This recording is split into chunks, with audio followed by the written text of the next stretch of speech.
Es pleno invierno en el macizo del Jura, situado en la frontera franco-suiza. El suelo lleva meses totalmente congelado. No es fácil vivir aquí. Me dicen que en claros como este habita un verdadero gigante, pero en esta época del año permanece escondido. No obstante, hay rastros evidentes de su presencia, estos singulares montículos que están por todas partes. Aquí dentro, a bastante profundidad y a resguardo del frío, es donde duerme este gigante. Bajo esta techumbre de agujas de abeto se esconde un laberinto de túneles y cámaras. El refugio donde hibernan las hormigas de la madera. Por separado son diminutas, pero juntas forman una supercolonia gigantesca. Cuando la temperatura exterior aumenta, más de 500 millones de hormigas salen a la superficie y se apropian del entorno. Los investigadores científicos todavía no han averiguado del todo cómo se las ingenian las hormigas para sobrevivir aquí. Pero aún hay un misterio mayor y más profundo que es el que me ha traído a estas montañas. En el reino de las hormigas, la cooperación entre colonias es muy poco frecuente. Lo habitual es la lucha. Y sin embargo, los habitantes de todos estos hormigueros dispersos por una superficie muy amplia conviven en paz. Puede que esto suene a una historia épica de guerra y paz, pero también resuenan en ella rasgos de la naturaleza humana. Estas hormigas, de alguna forma extraordinaria, han cambiado la guerra por la paz. Y hoy se les considera una de las mayores supersociedades de insectos del planeta. Y su mera existencia entra en conflicto con algunas de las leyes de la evolución, tal como las entendemos en la actualidad. Attenborough y la montaña de las hormigas.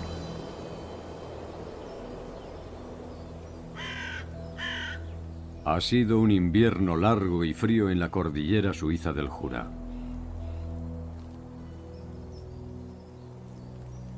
Cuesta creer que en este paisaje helado pueda sobrevivir algún tipo de insecto.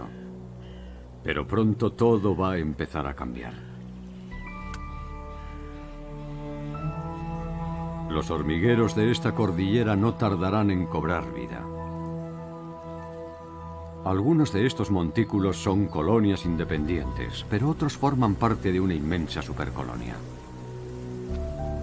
Durante los próximos meses voy a observar las diferencias entre estas dos sociedades de hormigas de la madera.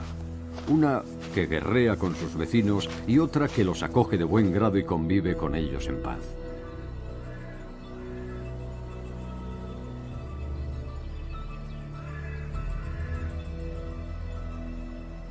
A medida que el rigor del invierno queda atrás, las hormigas centinelas salen de los nidos para comprobar las condiciones meteorológicas.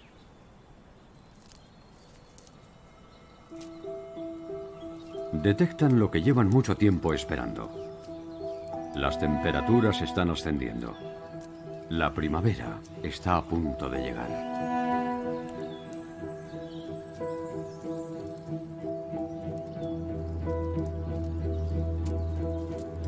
Las hormigas han sobrevivido al invierno gracias a su propio sistema de calefacción central. El calor que se desprende de la lenta descomposición de la vegetación muerta con la que está hecho el hormiguero, que ha evitado que se congelen.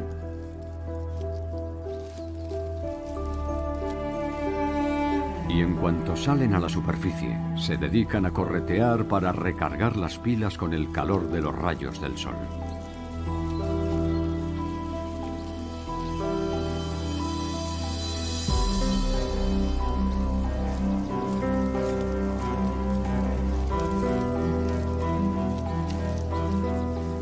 Este comportamiento solo se da 1 o 2 días al comienzo de la primavera. Las obreras han salido a la superficie y se agrupan en lo alto del hormiguero. No solo están tomando el sol y absorbiendo el calor, sino que puede que los rayos ultravioletas del sol contribuyan a curar las infecciones o los hongos que puedan haber contraído durante el largo sueño invernal bajo tierra. No cabe duda de que estos pequeños insectos están disfrutando con entusiasmo de los primeros rayos del sol.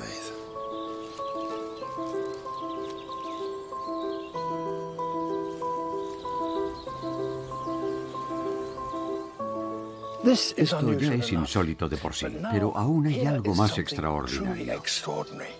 Ahí hay una reina. Es casi el doble de grande que sus súbditos y el miembro más importante de la familia. Pero es que aquí hay otra. Es rarísimo ver a una reina fuera del hormiguero, al descubierto y vulnerable. Ahí hay una. Y allí otra. Mirad cómo brilla a la luz del sol. Un hormiguero normal de este tipo de hormigas suele tener una sola reina que pone todos los huevos. Pero este no es el caso aquí, claro está. Ahí hay otra. Otra más. Hay muchas. Increíble.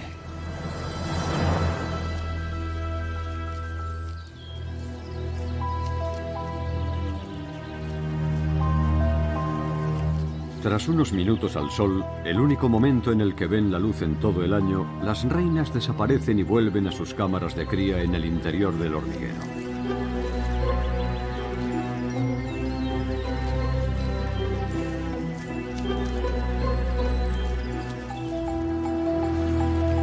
A las que no quieren se las lleva a rastras.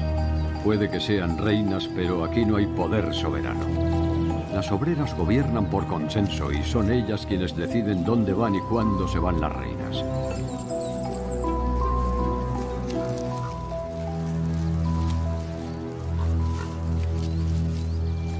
En este hormiguero podría haber cientos de reinas. Y aquí hay más de 1000 nidos como este, todos interconectados. Así que, en toda la supercolonia, podría haber 1 millón de reinas.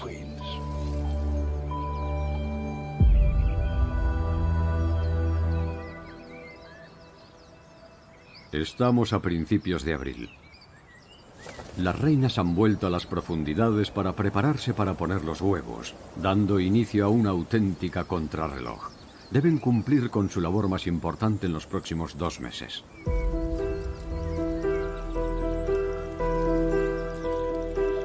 Vamos a emplear luz infrarroja, que es invisible para ellas, para observarlas dentro del hormiguero sin molestarlas.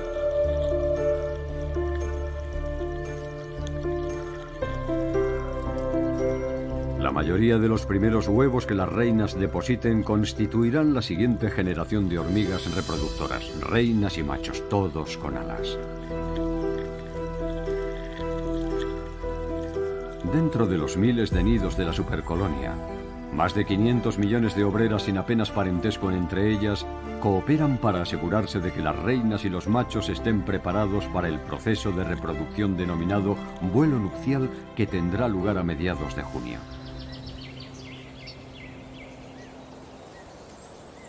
Con estos acontecimientos por llegar, es crucial que las trabajadoras recolecten tanta comida como puedan lo antes posible.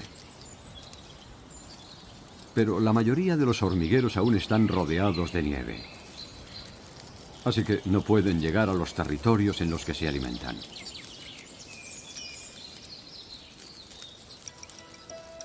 Pero hay otra cosa que sí pueden recoger: el calor.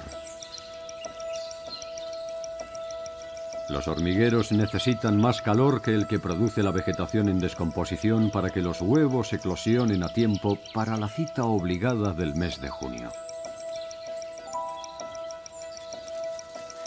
Y ahora las hormigas cuentan con otra fuente de calor.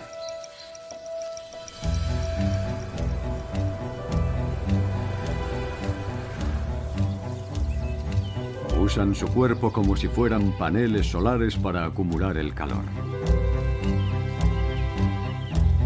contamos con una cámara térmica que nos muestra las diferencias de temperatura.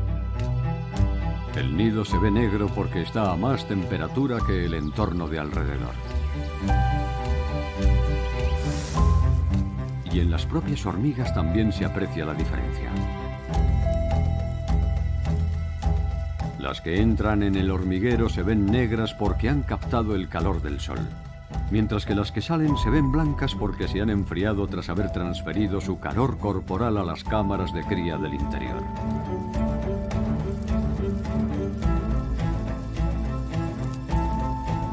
Este tipo de colaboración desinteresada es la clave del éxito de una colonia de hormigas.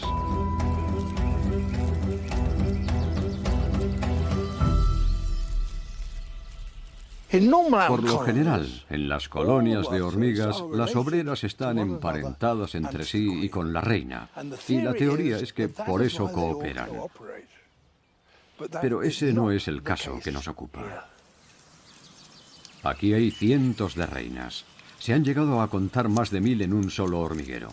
Así que es evidente que todas las obreras no pueden tener los mismos padres, y los estudios genéticos así lo han confirmado. Parece que esta cooperación entre ejemplares no emparentados de una misma colonia está reescribiendo las leyes de la evolución de los insectos. Pero todavía no sabemos cómo ha ocurrido.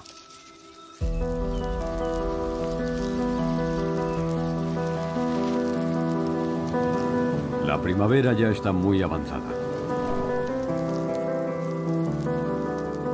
La nieve ha desaparecido y las praderas se llenan de color.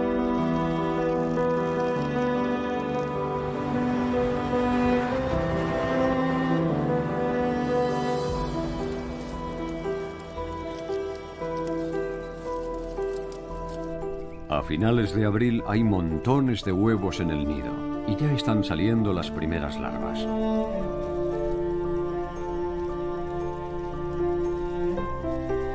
Las obreras trabajan sin descanso para asegurarse de que la camada esté lista para alzar el vuelo dentro de 6 semanas, en pleno apogeo del breve verano del Jura.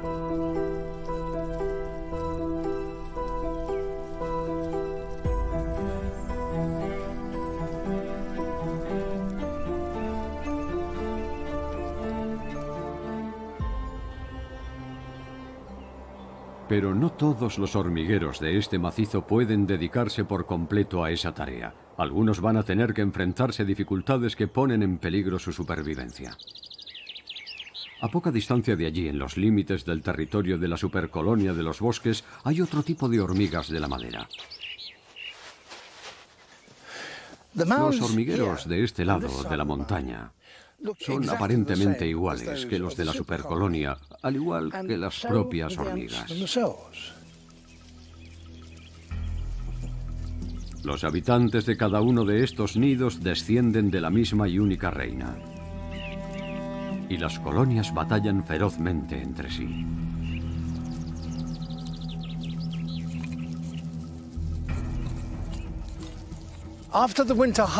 Tras la hibernación, la delimitación de los territorios entre aquel hormiguero y este no está clara.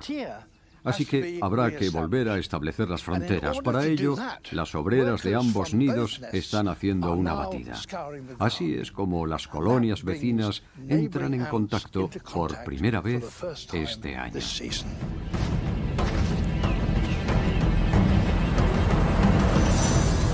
Cuando los ejemplares de los distintos hormigueros se encuentran, se dan cuenta de inmediato de que son de familias rivales.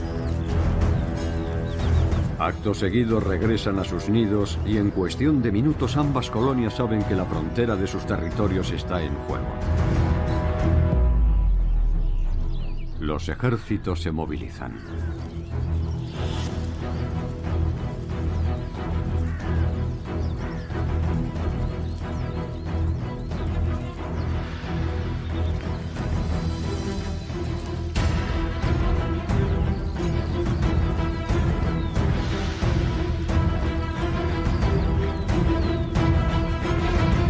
Esto es la guerra. Y las armas que se utilizan son armas químicas. El ácido fórmico se huele en el ambiente. Lo expulsan desde el extremo del abdomen y, si pueden, muerden a sus oponentes para que el ácido penetre bajo el exoesqueleto. Una vez dentro, la sustancia disolverá sus órganos internos.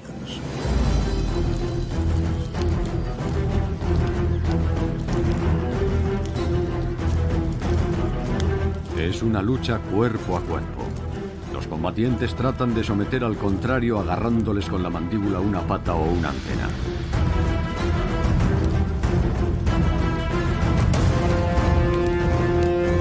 Los soldados de ambos bandos tiran con fuerza de las extremidades de sus rivales.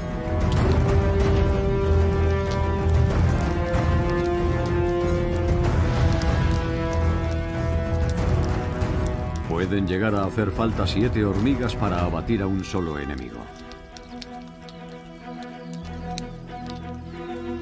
Cada una sujeta una pata, y la séptima emplea la mandíbula para seccionar el exoesqueleto del oponente, dejando los órganos al descubierto.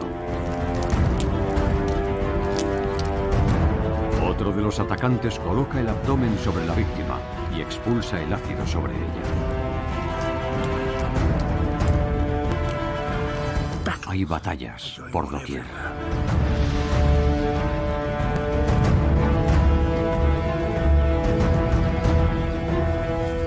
Cada colonia lleva su propia insignia química. Invisible para nosotros, pero evidente para las antenas de las hormigas tremendamente sensibles. Los combatientes solo tienen que tocarse para confirmar si están en el mismo bando.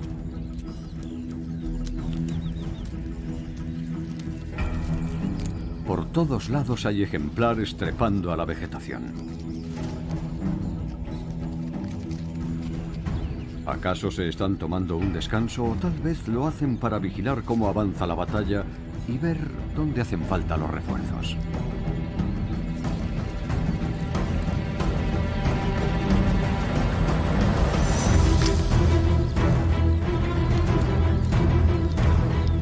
El olor a ácido fórmico llega a las colonias y de ambas salen más hormigas para unirse a la lucha.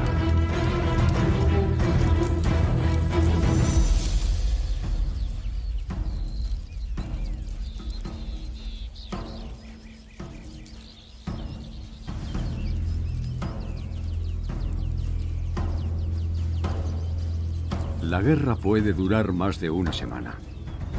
En su punto álgido hay varios miles peleando y las bajas se cuentan por millares.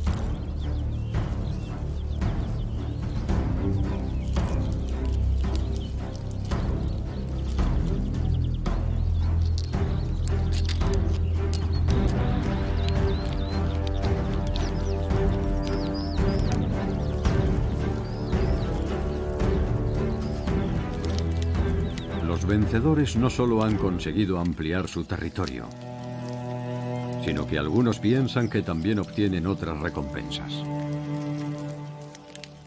Se están llevando los cuerpos de sus víctimas al hormiguero para darse un banquete con ellos.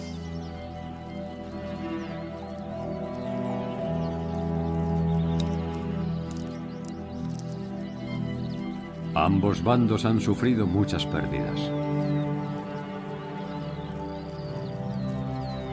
Para las hormigas de las praderas ha sido un comienzo del año muy penoso.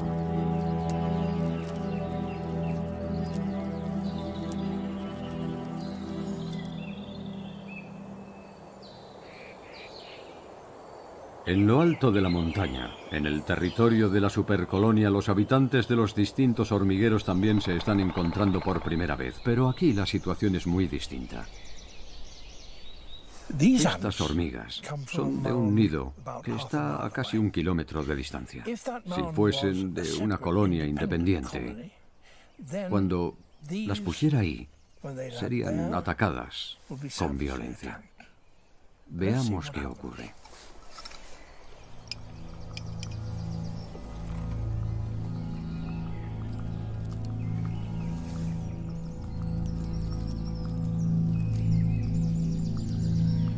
En un primer momento, la hormiga de esta colonia hace un gesto agresivo.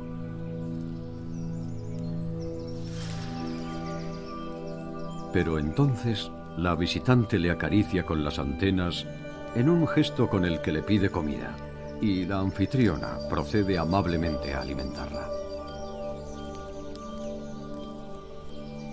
Este es un comportamiento conocido como trofalaxis, que es bastante habitual entre los insectos y frecuente entre las hormigas. Lo que es extraordinario es que lo hagan entre hormigas no emparentadas. De hecho, se tratan como si fueran del mismo nido. Esto se debe a que tienen el mismo olor, el de la supercolonia, una huella química que se transfiere junto con la comida.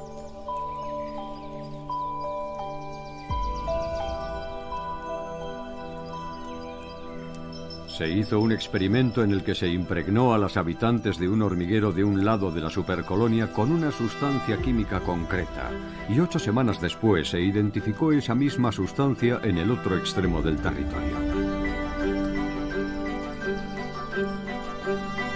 Es este intercambio de alimentos entre más de 500 millones de ejemplares lo que hace de esta supersociedad algo absolutamente extraordinario.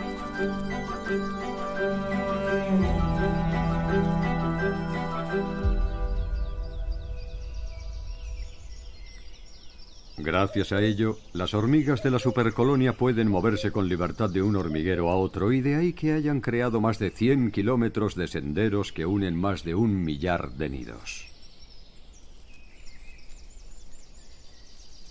Estos caminos no solo les permiten hacer hormigueros nuevos en las profundidades del bosque, sino que además les dan acceso a todos los miembros de la supercolonia a un recurso muy valioso.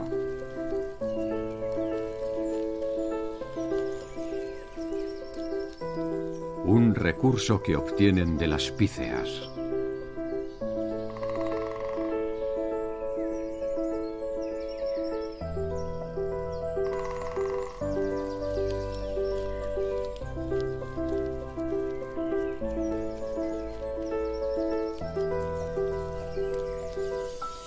Las hormigas no se alimentan directamente de las píceas, sino que son ganaderas, y estos son sus rebaños, de áfidos. La presencia de las hormigas mantiene alejados a los depredadores de estos insectos que se alimentan de la savia de los árboles y excretan una sustancia líquida y azucarada conocida como mielada, que a las hormigas les encanta.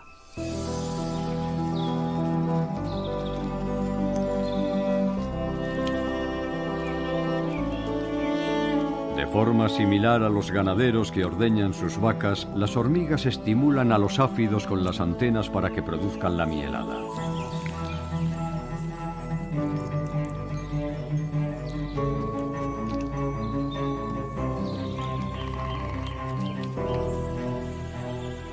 Después de haber ordeñado a los áfidos y haber bebido toda la mielada posible, las hormigas bajan del árbol con los abdómenes hinchados de vuelta al nido.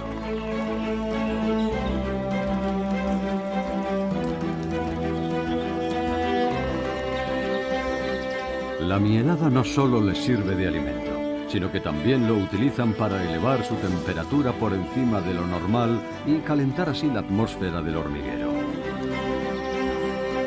Una habilidad de inestimable valor en un clima tan cambiante como el del Jura. No obstante, las píceas también producen una sustancia que las hormigas pueden usar directamente.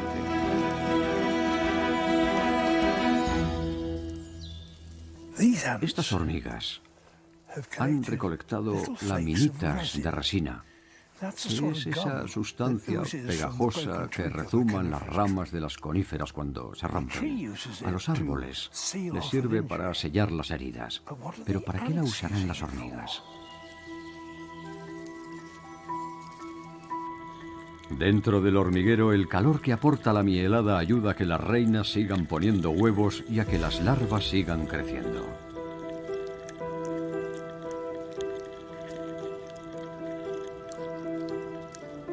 Sin embargo, ese calor constante puede crear problemas.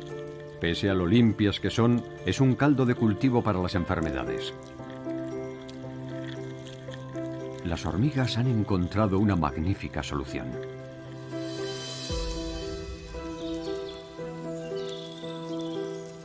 cubren la superficie de los montículos con pedacitos de resina y los llevan también a las cámaras del interior. Uno de estos nidos contenía 4 kilos de esta sustancia, que es ni más ni menos medicina para las hormigas. La mezclan con sus ácidos corporales y producen un antibiótico tremendamente eficaz. Es una de las farmacologías más sofisticadas del reino animal que ha estudiado la ciencia. Se ha demostrado que las hormigas de la madera que viven en nidos en los que se recolecta resina sobreviven más a las enfermedades que las que no, y que los huevos tienen menos probabilidad de contraer infecciones por hongos.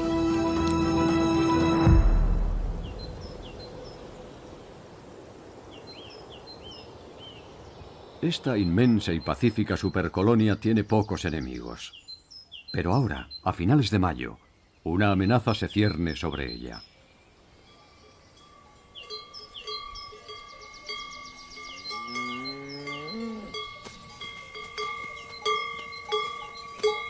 El Jura es famoso porque en la región se producen unos de los quesos más apreciados de Europa.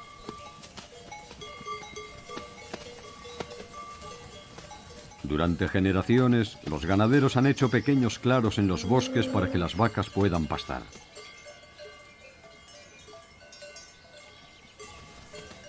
Ahora que los días son más cálidos, el ganado puede subir hasta estas praderas para alimentarse.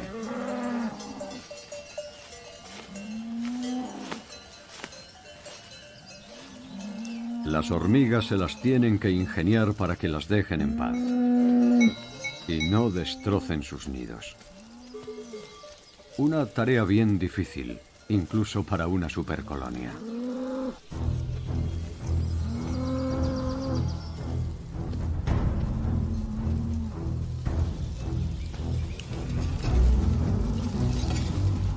Pero estas hormigas son muy decididas.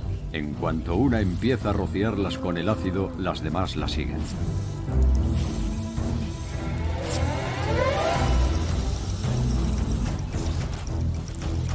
Enseguida crean una verdadera lluvia de ácido.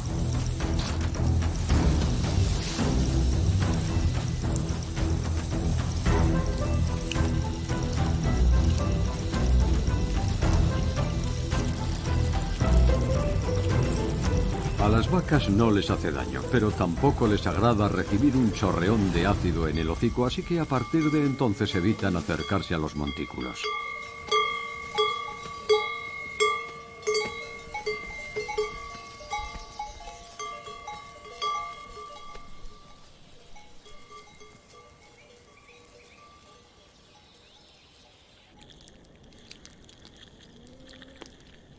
A estas alturas, ya en junio, las larvas han crecido mucho y son muy glotonas.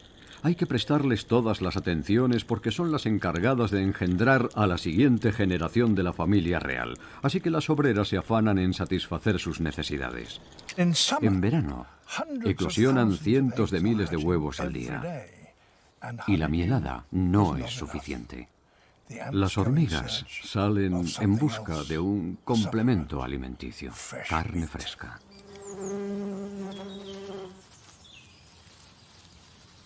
En esta época del año, las exuberantes y frondosas colinas y montañas del Jura rebosan de todo tipo de formas de vida, y casi todas son posibles fuentes de alimento.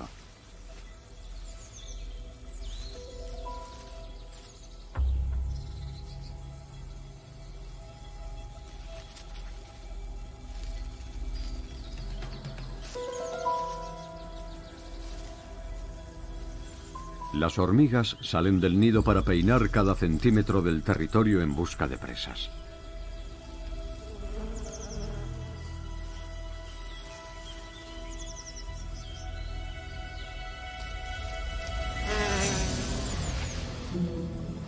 Cuando las cazadoras se acercan, los que pueden, alzan el vuelo.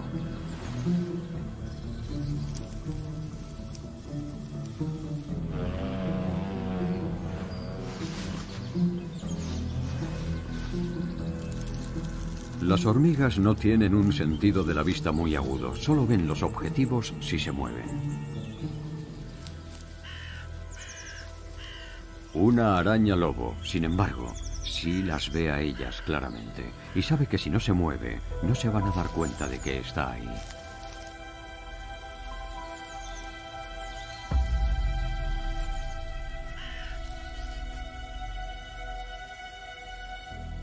Lleva un saco de huevos.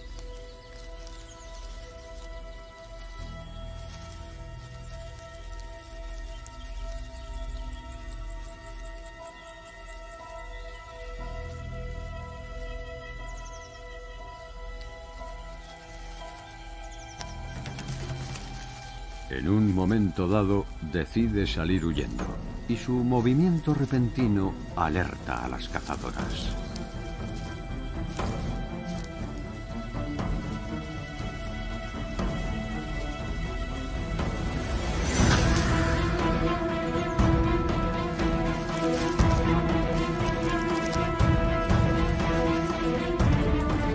Ese fugaz toquecito con la antena deja un ligero rastro olfativo que las demás hormigas pueden seguir para dar con su objetivo.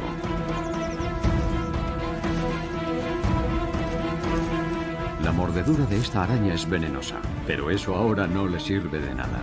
Su única esperanza es la velocidad de sus 8 patas, pero es precisamente su rapidez la que les ayuda a seguirla.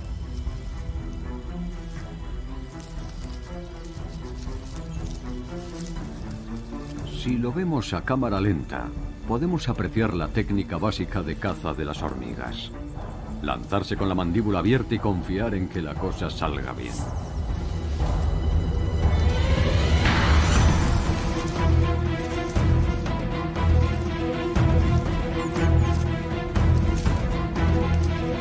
Por fin, una hormiga consigue atraparla. Como si fueran una manada de leones abatiendo a un búfalo, el resto la rodea. 2 de ellas la sujetan para que las demás la rocíen con el ácido corrosivo.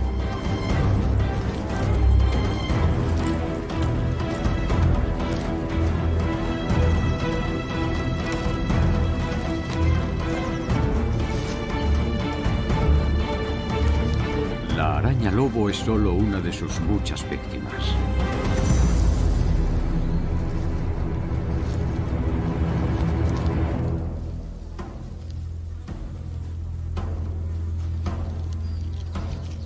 Por separado, una hormiga solo puede atrapar presas pequeñas, pero si trabajan en equipo, son capaces de capturar animales que superan con mucho su tamaño.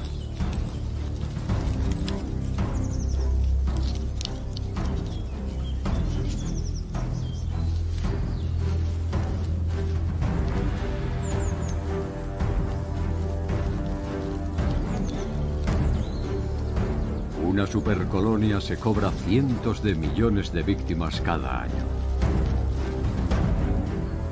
Escarabajos, orugas, gusanos, moscas son capaces de enfrentarse a todo bicho viviente.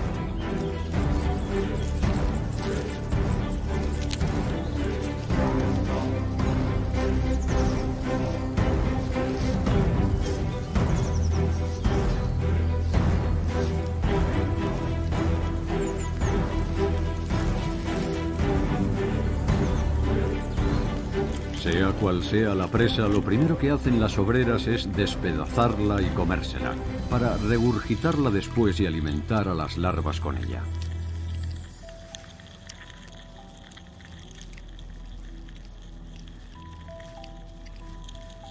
Cuando alcanzan el tamaño indicado, las larvas tejen unos capullos de seda en los que meterse.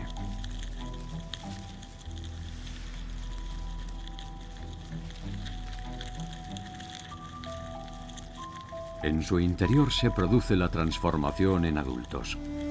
Se acerca el momento de que vean la luz del sol.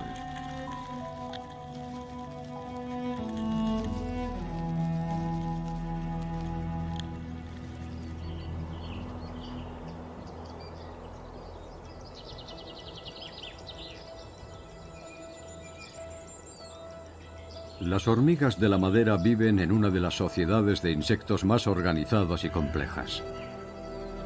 Luchan por su territorio, cazan en grupo y tienen rebaños de otras especies. Construyen casas inmensas con calefacción central. Producen su propia medicina. Y ahora sabemos que hay un grupo que ha hecho otro gran avance. La supercolonia ha llevado la colaboración más allá de las fronteras de la familia para formar una supersociedad de tal dimensión que tal vez podamos compararla con la otra gran especie social del planeta, la nuestra. Quienes estudian los orígenes de la cultura humana sugieren que el hecho de compartir mitos fue uno de los factores de cohesión social de las primeras sociedades humanas. ¿Y qué ocurre con las hormigas? Bueno, en muchas especies los miembros del grupo están emparentados muy de cerca entre sí. Pero como sabemos, ese no es el caso de la supercolonia. Y en algunos días de junio, estas colonias siguen rompiendo las normas.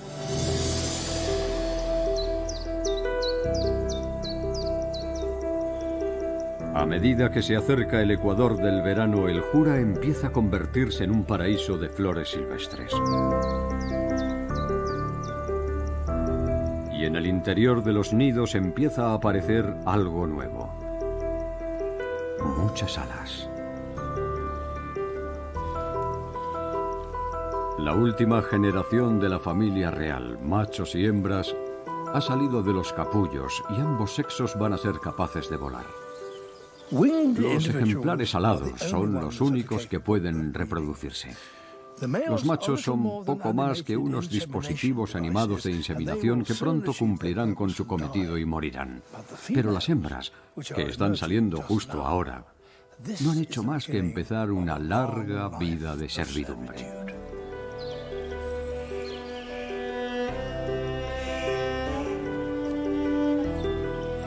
Cuando hace el tiempo adecuado, soleado, pero no demasiado ventoso, los nidos empiezan a cubrirse de hormigas aladas. Se respira la excitación.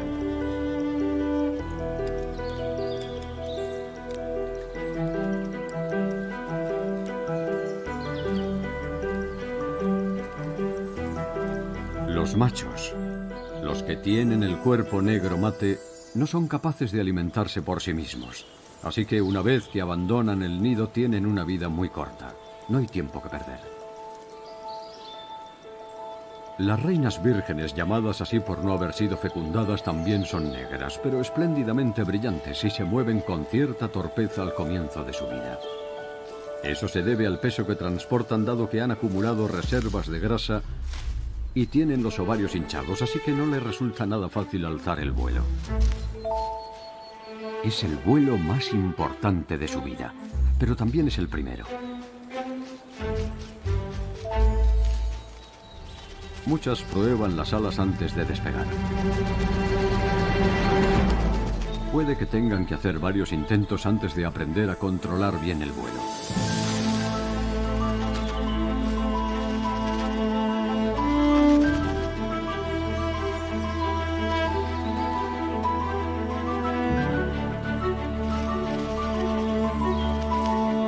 Durante varios días, 500.000 de hormigas aladas de ambos sexos despliegan sus alas y se alejan para adentrarse en territorio desconocido.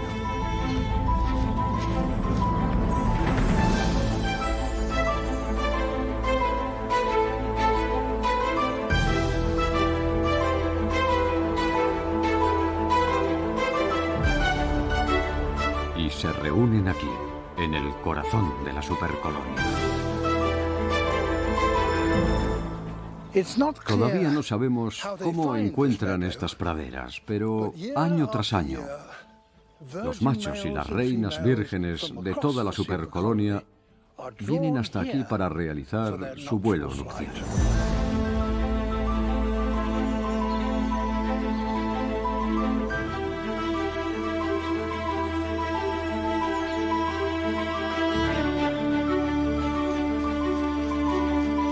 Las reinas se congregan en zonas donde haya plantas altas y empiezan a segregar feromonas sexuales, unas sustancias químicas que se dispersan por el aire y atraen a los machos.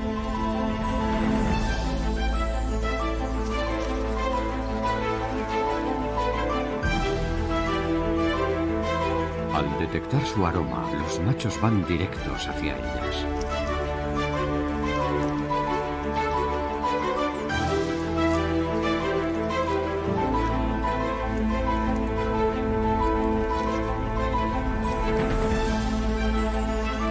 Puede que las reinas vírgenes solo puedan aparearse una vez y necesitan obtener esperma suficiente para fertilizar los huevos que producirán en los años venideros. Pero hay muchos machos en la pradera, así que pueden permitirse ser exigentes. Los machos tienen tal determinación que incluso intentan aparearse con hembras que ya están en ello.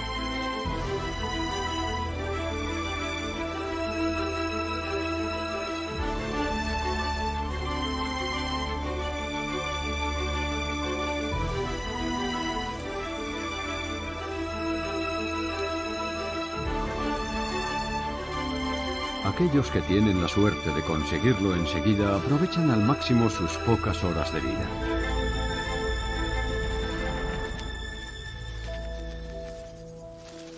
Una vez que han cumplido con su cometido y sus servicios a la colonia han terminado, mueren de agotamiento.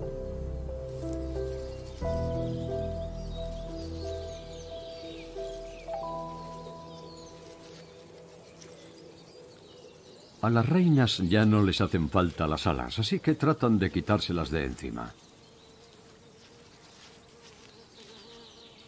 Pero están, como es lógico, bien ancladas.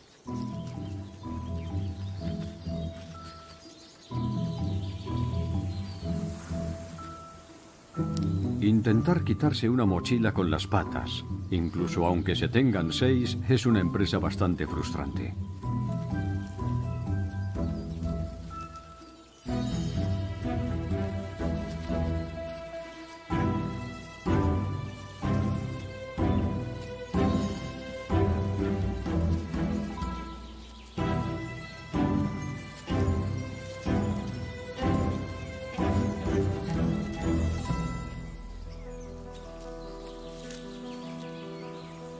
Al final, la pradera queda cubierta de restos de alas rotas.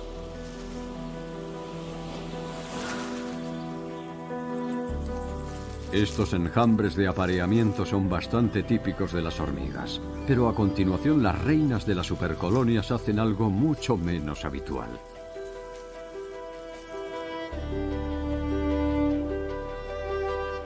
Para entender por qué tienen un comportamiento tan insólito, tenemos que volver al campo de batalla de las hormigas de la madera ordinarias, fuera del imperio de la supercolonia.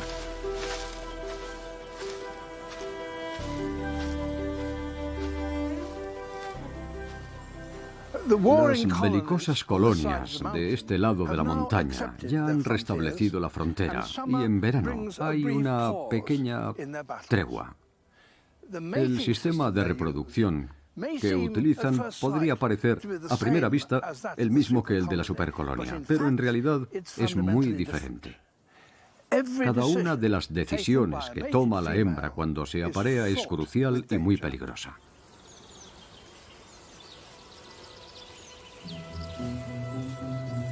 La colonia de la que procede esta reina está en guerra con todos sus vecinos. Así que, si se encuentra con uno de ellos, intentará matarla. Necesita un hogar, pero no puede construirlo sin ayuda. La solución que adopta es extraordinaria y radical.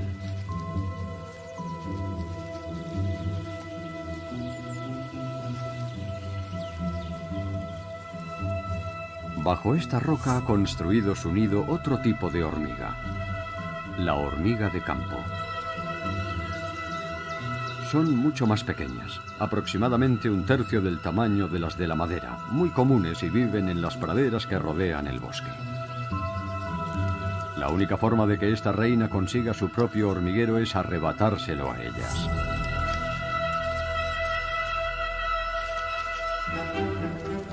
Se va a convertir en una reina parásita. Primero merodea cerca del nido, tratando de captar el olor de las hormigas de campo.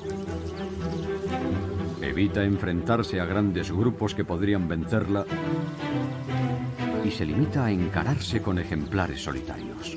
Un breve duelo y ella se retira.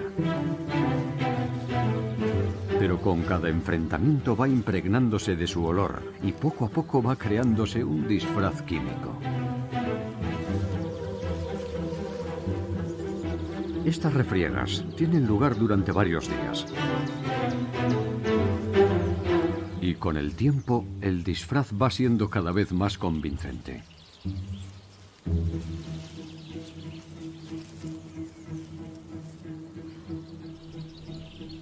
La entrada al hormiguero no está vigilada. Con la debida cautela se dispone a entrar.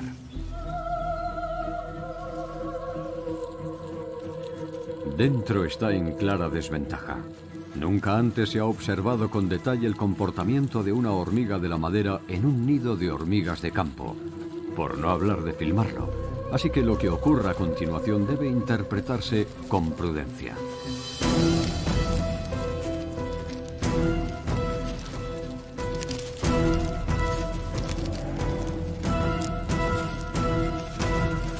Se producen varios enfrentamientos y la mayoría de las reinas mueren en este momento.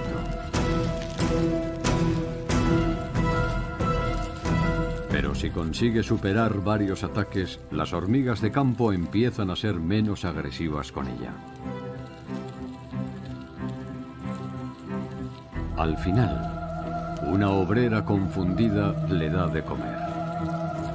Y al hacerlo, firma la sentencia del hormiguero. La reina ha adquirido el olor característico de la colonia y empieza a segregar feromonas regias que cautivan a las hormigas de campo. Caen rendidas ante la nueva reina extranjera. La treta ha funcionado y la reina ha conseguido un nido plenamente operativo listo para recibir su primera puesta de huevos.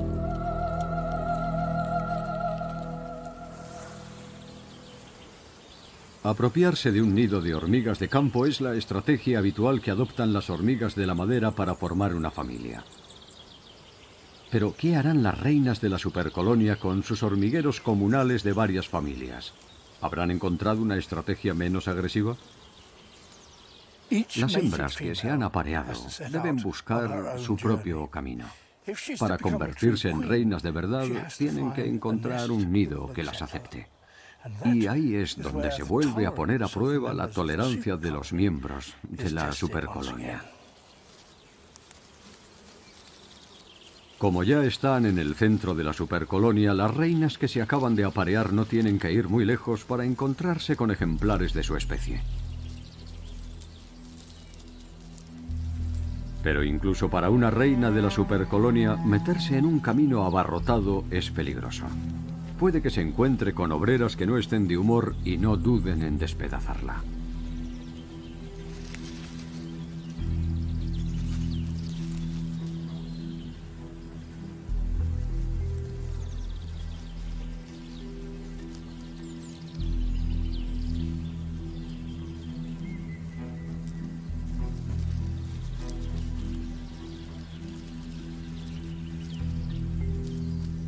Una por una, las obreras se acercan a examinarla.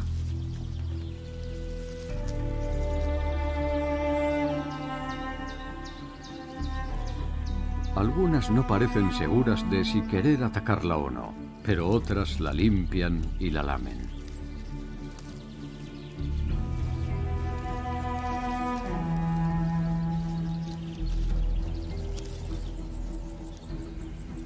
Tras unos momentos de tensión, una obrera empieza a arrastrarla hacia el hormiguero, lo que indica que están dispuestos a adoptarla.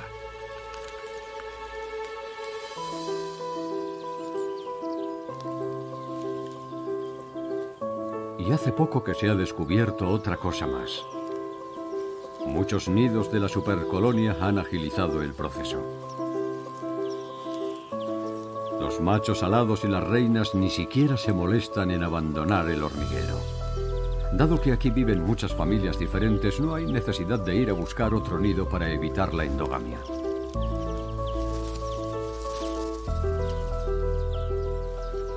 La Las reinas aladas pueden aparearse con uno de los machos que haya nacido aquí mismo. ¿Será este nuevo comportamiento la siguiente fase de la evolución de la supercolonia?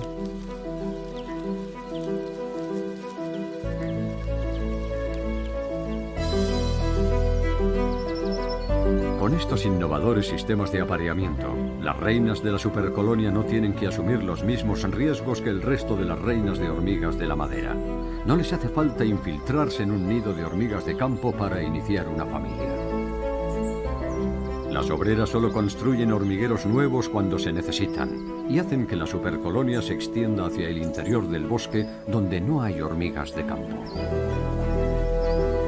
Muy probablemente han sido estos cambios de comportamiento los que han dado origen a la supercolonia y le han permitido colonizar un nuevo hábitat lleno de recursos.